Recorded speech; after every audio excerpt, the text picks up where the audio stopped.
کہہ کر گزرے ارے یہاں تو نبیوں کی نہیں چلتی. میرے نبی نے کہا صلی اللہ علیہ وسلم آج کے بعد شہد نہیں کھاؤں گا. یہ تو نہیں کہا کہ حرام ہو گیا شہد تم بھی نہ کھانا, میں نہیں کھاؤں گا. میری بیویوں نے کہا منہ سے بو آتی ہے میں نہیں کھاؤں گا. اللہ نے قرآن اتار دیا اے نبی اس کو حرام کرتا ہے جس کو اللہ نے حلال کیا ہے. تبتغی مرضات ازواجک, بیویوں کو راضی کرتا ہے. تو ہوتا کون ہے اس کو حرام کہنے والا؟ اپنے اوپر حرام کرنے والا کون؟ میں نے حلال کیا ہے. اسی لیے مالک کا قرآن کہتا ہے اگر ہمارا نبی اپنی مرضی سے کوئی بات ہمارے ذمہ لگا دے ہم اس کو دائیں ہاتھ سے پکڑ لیں. وَلَوْ تَقَوَّلَ عَلَيْنَا بَعْضَ الْأَقَاوِيلِ لَأَخَذْنَا مِنْهُ بِالْيَمِينِ ثُمَّ لَقَطَعْنَا مِنْهُ الْوَتِينَ فَمَا مِنْكُمْ مِنْ أَحَدٍ عَنْهُ حَاجِزِينَ. ہم اس نبی کے دائیں ہاتھ کو پکڑ کے شہرک کو کاٹ دیں تم میں سے کوئی چھڑا بھی نہ سکے, کیونکہ طاقت کا سرچشمہ کون؟ اللہ ہے, عوام نہیں. یہ جمہوریت کفر کا نظام ہے, یہ حاکمیت میں شرک ہے. اللہ کے مقابلے میں عوام کو اختیار دے دیا جائے وہ جس کو چاہے منظور کر لے. پارلیمنٹ کو اختیار دے دیا جائے. کچھ بھائیوں کو غلطی لگی ہے, وہ کہتے ہیں جی تسی نہیں سمجھتے, ہم اسمبلی میں جا کے قرآن نافذ کریں گے, ہم اسمبلی میں جا کے شریعت نافذ کریں گے, ہم اسمبلی. ہائے ہائے پیارے بھائی, روح افزا کی بوتل میں شراب بھرنے سے روح افزا نہیں بن سکتی. میرے محمد علیہ السلام نے فرما دیا تھا شر کے راستے سے خیر نہیں آ سکتی. میرے نبی نے فرمایا تھا. ارے تم تجربے کر کر کے بھی بھولتے رہتے ہو. پچھلی اسمبلی نے شریعت بل بنایا تھا یا نہیں بنایا تھا؟ الگ بحث ہے وہ شریعت بل تھا یا نہیں تھا, چھوڑ دو. بنایا تھا, اس کا نام شریعت رکھا تھا. موٹا سا ایک مسئلہ سمجھانے لگا ہوں. کیا خیال ہے وہ شریعت بننے کے بعد پھر MMA میں جو خود ساری بیماریوں کا مربع ہے, جن کو خود لا الہ الا اللہ کی تمیز نہیں ہے, جس کے اندر نقوی صاحب بھی بیٹھے ہیں, نورانی صاحب بھی بیٹھے ہیں, اور کوئی اور توحید کا دعوے دار بھی بیٹھا ہے, ان کو خود لا الہ الا اللہ کی یہ سینس نہیں کہ یہ اللہ کا دشمن ہے, یہ محمد کا باغی ہے, یہ عائشہ کو بدکار کہنے والا ہے, یہ ابو بکر کو کافر کہنے والا ہے, یہ عائشہ کے بارے میں عقیدہ رکھتا ہے جب 12واں امام غائب آئے گا عائشہ کی قبر کو پھاڑے گا, اس میں زنا کے درے مارے گا, اس کے ہاتھ میں ہاتھ ملا کے تم چاہتے ہو شریعت کا نفاذ ہو جائے. یہ شریعت وہ نہیں ہے جو محمد نے اتاری ہے صلی اللہ علیہ وسلم. میری باتیں ناراض کرنے والی ہو ہاتھ باندھ کے معافی مانگتا ہوں.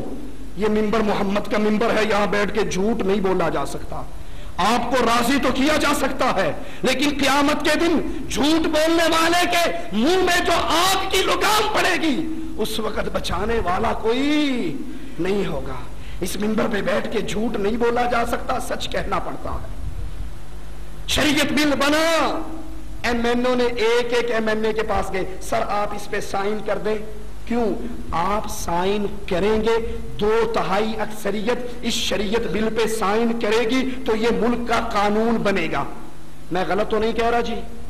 ایسے ہی ہے, شریعت بل پہ جب تک 2/3 اکثریت سائن نہ کرے وہ ملک کا قانون بن سکتا نہیں, بن سکتا. 2/3 اکثریت نے سائن نہیں کی, قرآن ملک میں نافذ ہو سکا؟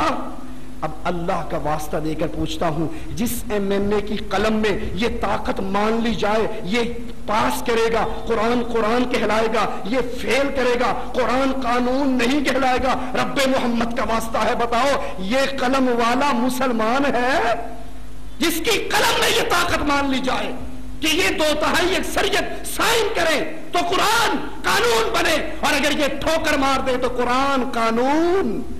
ارے قرآن کے بیان کردہ قانون کو اگر محمد بھی نہ مانے تو رب اس کو بھی روکتا ہے. شہد کو حرام کرنے والے کیسے کرتا ہے؟ حاکمیت کی توحید کو سمجھیے, حاکم اعلیٰ صرف اللہ ہے. کوئی پارلیمنٹ, کوئی قومی اسمبلی اس کو یہ اختیار نہیں, اس کو یہ حق نہیں وہ اللہ کی شریعت کے مقابلے پہ شریعت سازی کرے. آپ نے سنا یا نہیں سنا؟ قاتل کی سزا کو سزائے موت میں بدلا گیا.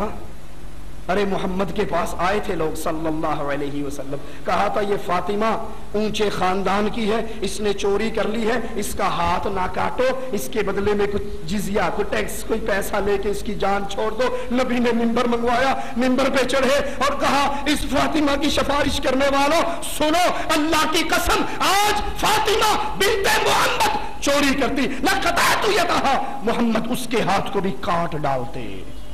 یہ اللہ کی شریعت میں تبدیلی کرنے کا حق کس کو ہے؟ حاکمیت اللہ کی ہے. جب اللہ کی حاکمیت, وہ وحدہ لا شریک ہے اپنی حاکمیت میں, تو عوام اس کے شریک نہیں بن سکتے. لہذا اس کفر کی جمہوریت کے نظام سے الگ ہو جائیے, اس میں شرکت نہ کیجیے. یہ بڑی بھولی ہوئی بات ہے, بڑی بھولی ہوئی بات ہے کہ ہم اسمبلیوں میں جا کے اسلام لے آئیں گے, جب اس قانون کا حصہ بنیں گے, جب آپ حلف اٹھائیں گے, آپ کو یہ حلف اٹھانا پڑے گا کہ میں ملک کے آئین کا پابند ہوں, اور آئین یہ آواز دے دے کر کہے گا کہ سود قرآن میں حرام ہے, ملک کے آئین میں حرام نہیں ہے. آخری بات کہہ کے اپنی بات کو ختم کرتا ہوں. کیا خیال ہے آپ کے باپ کا کوئی دشمن ہو, آپ کے باپ کو گالیاں دیتا ہو, چوک میں اس کی داڑھی پھاڑتا ہو, یہ آپ کے گھر میں آ جائے, دسترخوان پہ بٹھا کے روٹی کھلاؤ گے؟ میری بات غلط ہو تو اللہ کے لیے مجھے بتا دینا, اور اگر ٹھیک ہو تو اللہ کے لیے سوچ لینا. یہ آپ کے باپ کو گالیاں دینے والا آپ کی بیٹی کا رشتہ لینے آئے, دے دو گے؟ یہ کار کوٹھی بنگلے کا مالک ہو, دے دو گے؟ یہ وقت کا وزیر ہو تو دے دو گے؟ نہیں دو گے. کیوں؟ آپ کہو گے یہ میرے باپ کا دشمن ہے, میری بیٹی گھر بیٹھے بیٹھے بوڑھی ہو کے مر جائے مجھے منظور ہے, باپ کے دشمن کو میں اپنی بیٹی کا ہاتھ نہیں پکڑا سکتا. ارے اللہ والو, جب آپ کے سامنے ایک وہ آتا ہے جو نعرہ حیدری یا علی مدد کے نعرے لگاتا ہے, جو یا رسول اللہ مدد کے نعرے لگاتا ہے, جو محمد کریم کو نور من نور اللہ جانتا ہے, جو کھلم کھلا شرک اکبر کرتا ہے, کفر اکبر کرتا ہے, اس وقت باپ کی غیرت کھانے والوں, رب کی غیرت اتنی بھی نہیں ہے جتنی تمہارے باپ کی ہے. باپ کے دشمن کو تو گلے لگانے سے تیار نہیں ہوتے, لیکن اللہ کی توحید کا دشمن, اس کے ساتھ دوستی بھی ہے, اس کے ساتھ پیار بھی ہے, اس کو رشتے بھی دیے جا رہے ہیں, اس کے پیچھے نمازیں بھی پڑھی جا رہی ہیں, متحدہ مجلس عمل میں اس کی صدارت کو قبول بھی کیا جا رہا ہے, کشمیر کی لڑائی میں اس کی تنظیم کے سائے کے نیچے لڑا بھی جا رہا ہے, حرمت رسول کانفرنس کے موقع پر اس کو سٹیج پہ بٹھا کر اشتہار میں لکھا جاتا ہے یہ مذہبی قائد ہے ہمارا. آج سارے مذہبی قائدین اس میں آئیں گے اور وہ آواز لگاتا ہے تم ہمارے بھائی ہو, ہم تمہارے بھائی ہیں. ارے باپ کی غیرت کھانے والوں, رب کی غیرت اتنی بھی ہمارے پاس نہ رہی. قرآن کی آیات پہ غور کرنا.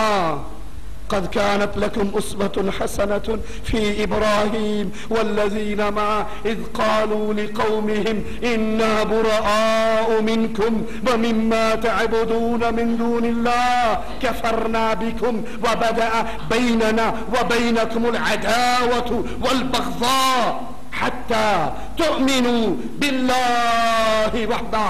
تمہارے لیے آئیڈیل ہے ابراہیم علیہ السلام کی زندگی اور اس کے مومن ساتھیوں کی زندگی. اذ قالوا لقومہم, جب انہوں نے اپنی قوم سے کہا تھا. کون سی قوم؟ جو غیر اللہ کو پوجتی تھی. کون سی قوم؟ جو بتوں کے سامنے سجدہ ریز ہوتی تھی. ارے اس جمہوریت کے کفر کی ایک اور دلیل ہے, جمہوریت وطنوں کی بنیاد پہ قوم بنایا کرتی ہے. کیا خیال ہے ہمارے ملک میں الیکشن ہو, انڈیا کا کوئی بندہ ووٹ کاسٹ کر سکتا ہے؟